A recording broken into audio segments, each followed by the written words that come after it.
किसी ने क्या खूब कहा है, मंजिलें उनको मिलती है जिनके सपनों में जान होती है, पंखों से कुछ नहीं होता, हौसलों में उड़ान होती है।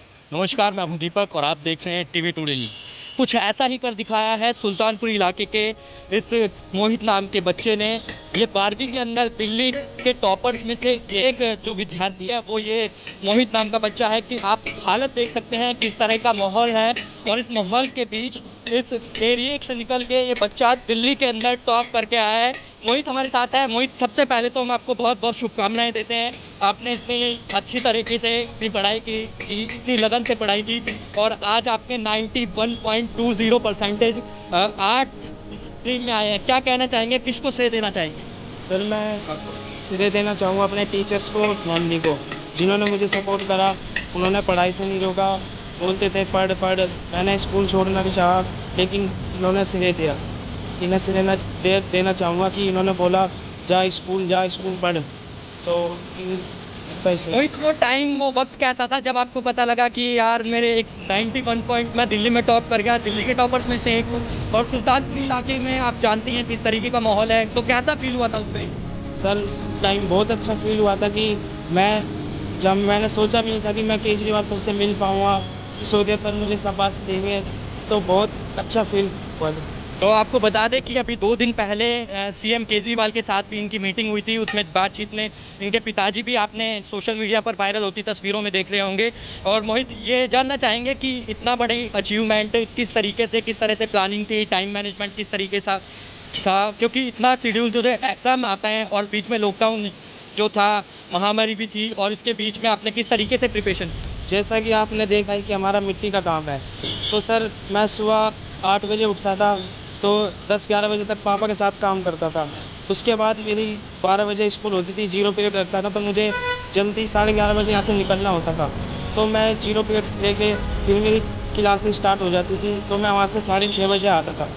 6 बजे आने के बाद फिर मैं पापा की हेल्प कराता था दुकान पर सामान वामान बेचने में। फिर उसके बाद मैं 9-10 बजे स्टडी करने बैठ जाता था अपने स्टडी रूम में। उसके बाद 2-3 बजे तक मैं स्टडी करता था। वो मेरा फिक्स था कि 2-3 बजे तक मुझे पढ़ना है। उसके बाद फिर सुबह उठना, फिर पापा की हेल्प कराना, फिर मोहित, एक बात और पूछना चाहेंगे हम कि बहुत सारे लोग ऐसे हैं जो अपने आसपास में सर्कल में हैं, बोलते हैं कि आर्ट्स स्ट्रीम में इतने ज़्यादा मार्क्स लाना बहुत बड़ी बात है या बहुत इतने मार्क्स नहीं आते। उनके लिए क्या कहना चाहेंगे? कैसा एक्सपीरियंस, क्या अनुभव रहा, किस तरीके से मैनेजमेंट और किस तरीके से इतनी बड़ी अचीवमेंट आपने की? सर, यही तो वही है, मेहनत करेंगे तो मेहनत हमेशा रंग लाती है। तो मैं उनसे यही कहना चाहूँगा कि अब आप कोई भी चीज़ हल्के में मत लो। मतलब जो आप पढ़ रहे हो वो भी हमें कुछ आगे के लिए ही है। जो बच्चे नहीं पढ़ पाते, जो साइंस नहीं ले पाते, उनके लिए आर्ट्स है, उसमें भी हम बहुत कुछ कर सकते हैं। IPS IAS बन सकते हैं। तो आगे की प्लानिंग क्या है मोहित? सर, आगे की प्लानिंग तो सर टीचिंग लाइन में जाना चाहूँगा। मैंने डाइट में भी रजिस्ट्रेशन करा दिया है। अब 10 तारीख को उसकी लिस्ट आएगी तो पता चलेगा कि एडमिशन होगा नहीं होगा। एम क्या है, क्या बनना चाहते हैं आप? 12वीं तक तो आ गए, उसके आगे क्या क्या प्लानिंग है, किस तरीके से जो है उस एम तक का जो सफ़र है किस तरीके से तय करेंगे? सर, वही स्ट्रगल करना है, पढ़ना है, अच्छी पढ़ना है, जो ये पढ़ाई है। फैमिली तो सपोर्ट कर ही रही है। और सर, मैं सरकार से भी गुजारिश करूँगा कि जो बच्चे नहीं पढ़ पाते, मेरे यहीं पर कुछ बच्चे हैं जो इस टाइम 12th में हैं, 12th कर रहे हैं, तो उन्हें भी सहायता मिले। तो हमारे साथ यहाँ पर मोहित के पिताजी भी मौजूद हैं और उनसे भी जानते हैं कि आखिर इतनी बड़ी अचीवमेंट के बारे में, अपने बेटे की अचीवमेंट के बारे में क्या कुछ कहना चाहेंगे जी आप? ये सबसे पहले तो भी यही कहूँगा कि जी हमारे इस माहौल को देखते हुए, मतलब यहाँ जैसा मंगोलपुरी सुल्तानपुरी का माहौल है, इसमें मेरे बेटे ने अच्छी मेहनत करके, मेरा उन सहयोग करके, मेरे साथ दिन रात एक करके और अपने जैसे भी पेट पालन पोषण करके जी मेरे बेटे ने टॉप किया। तो आने वाले टाइम में जो बच्चे हैं वो ये सोचते हैं कि यहाँ का जो इलाका है वो स्कूलों में पढ़ाई नहीं होती, सरकारी स्कूलों में पढ़ाई नहीं होती और जो बच्चे हैं वो पढ़ाई से दूर भागते हैं, उनके लिए क्या कहना चाहिए? सर जी, पहले कुछ दिन पहले जब मैंने अपने बेटे का दाखिला कराया था 6ठी क्लास में, 5वीं में भी फर्स्ट आया था, तो मैंने वहाँ बहुत ही कुछ कह नहीं सकता कि इतना पूरा दौर था। मतलब स्कूलों का 3 टप्परें हुआ करती थी, उनमें बारिश भी उसी में, धूप भी उसी में, छाया भी उसी में, कोई बेंच फेंक के मार रहा है, कोई बच्चा मतलब बिल्कुल अनुशासनहीनता थी, बिल्कुल ही खराब माहौल था। तो उसके बावजूद तो आज के पीरियड में अगर जो ये हमारे इस झुग्गियों बस्तियों के प्रजापति समाज के या अन्य वर्ग के जो भी बच्चे हैं जो प्राइवेट में भी पढ़ रहे हैं, तो वो अगर प्राइवेट वाले उनके लिए अगर मक्सम की वो चीज पढ़ के भी दें तब भी वो सरकारी में जाना चाहिए, क्योंकि वहाँ का बहुत अच्छा स्कूल ऐसे बना दिए चाहे इतनी मतलब कोई वहाँ परिंदा पर भी नहीं आ सकता। बहुत फैसिलिटी दी थी अच्छी जी। हम तो धन्यवाद करेंगे जी, हमारे हमारा सौभाग्य है कि हम मुख्यमंत्री जी से मिले, शिक्षा मंत्री महोदय जी से मिले, तो ये हम गर्व महसूस करते हैं जी। मैं अपने प्रजापति समाज में भी बाकी और से मैं अनुरोध करूँगा कि मेरे बच्चे को देखते हुए उसकी डगर पर चलते हुए तो सारे ही बच्चे अच्छे पढ़े लिखे और सरकारी में ज्वाइन करें। प्राइवेट छोड़ करके, प्राइवेट में कुछ नहीं है, प्राइवेट में खाली माहौल ख़राब है। और सरकारी में जो कुछ सुविधा है अब पहले के बावजूद बहुत अच्छा है। तो किसको श्रेय देना चाहेंगे इसका, इतनी बड़ी अचीवमेंट है जो कि किसकी सहायता से, कितना आपका भी कितना सपोर्ट रहा, टीचर्स का भी जो कितना एक सपोर्ट रहा है, उनको क्या कहना चाहेंगे? जी सर, मैं तो टीचर की भी मतलब सबसे पहले तो गुरु ही आता है जी।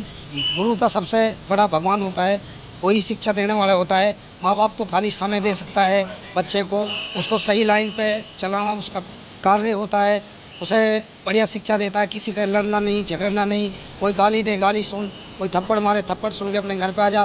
बिल्कुल सारे मतलब कई कई बातें हैं जी जो अपने घर में बच्चे को सिखानी होती हैं ताकि वो आगे बढ़ सके, देश का भविष्य बन सके, अच्छा मतलब प्रोग्रेस कर सके, अपने समाज की सेवा कर सके। और हमारे तो शुरू से ही हमारे घर परिवार की शुरू से ही संस्कार यही है जी कि हम अच्छे उसको दें। और मतलब इनके प्रिंसिपल का भी, प्रिंसिपल गंगादास, क्या नाम था उनका, गंगादास जी आए थे तो मैंने सुना था जी, अपनी मेरे बेटा मोहित कुमार बताता था कि पापा आप तो कहते हो कि आप पढ़ते नहीं हो, ये करते हैं, कुछ नहीं बनोगे, कुछ आता जाता नहीं है।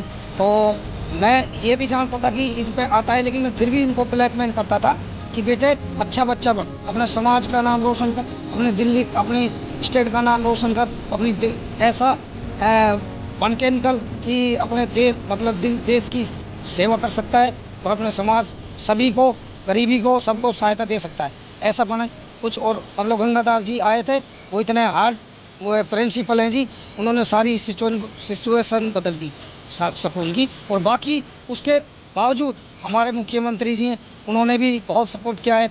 मतलब शिक्षा मंत्री सिसोदिया, उन्होंने भी स्कूल बढ़िया बना दिए जी। कोई अंदर नहीं जा सकता बिना आधार कार्ड, बिना डॉक्यूमेंट के जी। कोई मतलब CCTV कैमरे लगवा दिए, कोई मतलब वहाँ क्राइम नहीं हो सकता। और हमारे जो यहाँ के सुल्तानपुरी के SHO साहब हैं, वो भी बहुत अच्छे आदमी हैं जी। पुलिस प्रशासन से उन्होंने पुलिस वालों को इतनी सख्ती कर रखी, पुलिस वाले इधर उधर चक्कर काटना, कोई माहौल ना ख़राब हो, क्योंकि सुल्तानपुरी और बंगोलपुरी का माहौल पहले से ही मतलब हिट लिस्ट में है, ख़राब है। और मतलब इनको अब कोई ऐसा कोई काम नहीं होगा जी। बहुत खुशी की बात है जी। हम तो यही निवेदन करते हैं जी, मतलब बच्चे आगे बढ़ते रहें। मेरे बच्चे को देख के और भी बच्चे हो गए, मतलब आगे बढ़े। आप देख सकते हैं इनके पिताजी ने साफ कर ही दिया होगा कि जो सुल्तानपुर इलाका है वो किस हद तक जो है क्राइम के मामलों के अंदर ऊपर जा चुका है, हिट लिस्ट में आ चुका है। और किस माहौल के बीच मोहित नाम का जो ये बच्चा है वो दिल्ली के अंदर टॉप करा है। तो आप देख ही सकते हैं इस बच्चे ने जो है सुल्तानपुरी इलाके से निकलकर दिल्ली में अपने टॉपर्स में अपनी जगह बनाई है और एक नई मिसाल कायम की है। कैमरा पर्सन राहुल के साथ दीपक, TV टुडे न्यूज़।